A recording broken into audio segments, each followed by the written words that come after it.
Lucila Nash. Welcome to our Motivational Monday.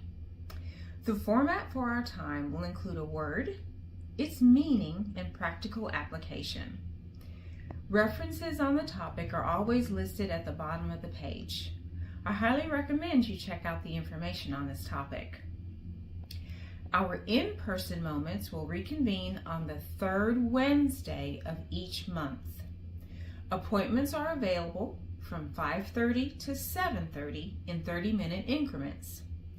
Feel free to complete the jot form at the DCC website and schedule a chat. Our topic for today is resilience.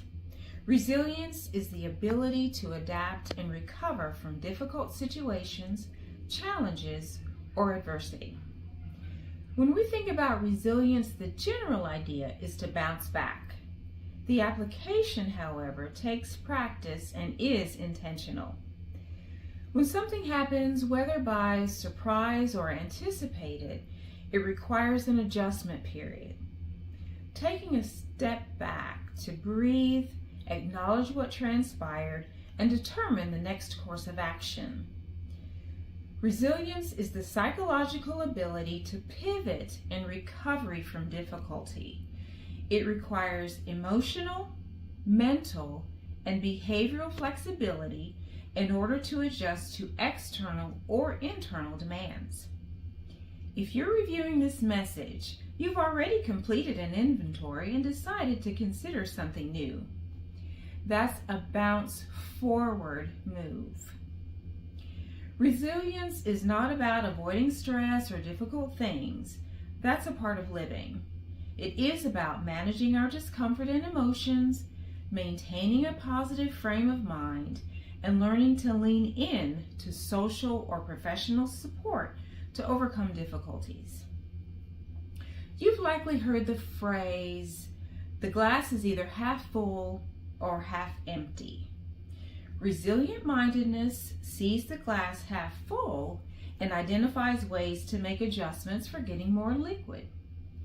Less resilient mindedness focuses on the lack of fluid.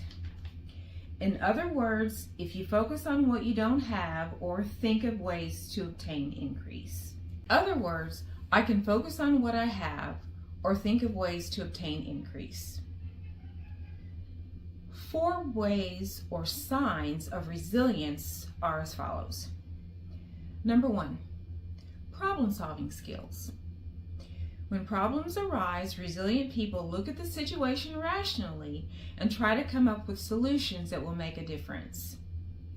Number 2, self-compassion. Showing self-acceptance and self-care. Resilient people treat themselves with kindness, especially when things are hard. When you invest in yourself, you have the capacity to pour into others.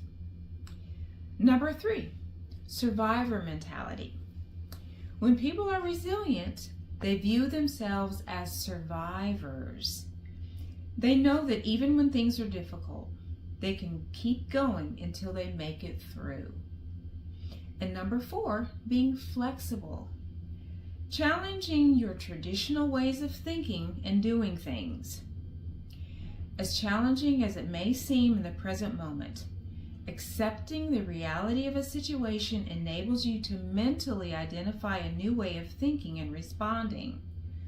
Avoidance and denial prevents growth and gets in the way of your bouncing forward.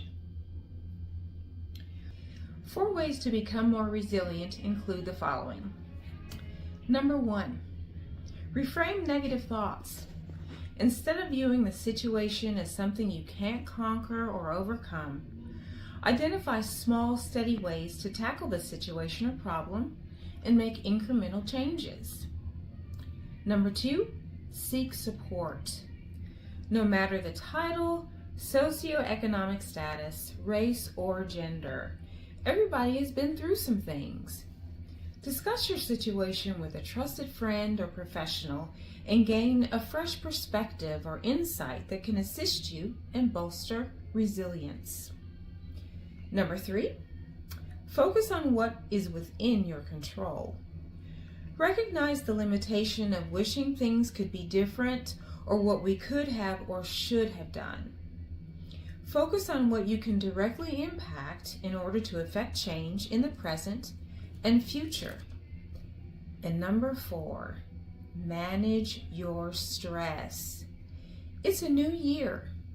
What habits and behaviors are you open to start that have the potential to shift how you feel and relate to the world around you? Some things to consider can include physical activity, intentional breathing, resting, journaling, and effectively communicating your thoughts, feelings, and needs. I hope you recognize your strengths and value the fact that in spite of what you've been through, you're still here. That speaks volumes about who you are and your ability to survive and thrive. Thank you for sharing this moment with me. I hope you feel more empowered and encouraged to bounce forward.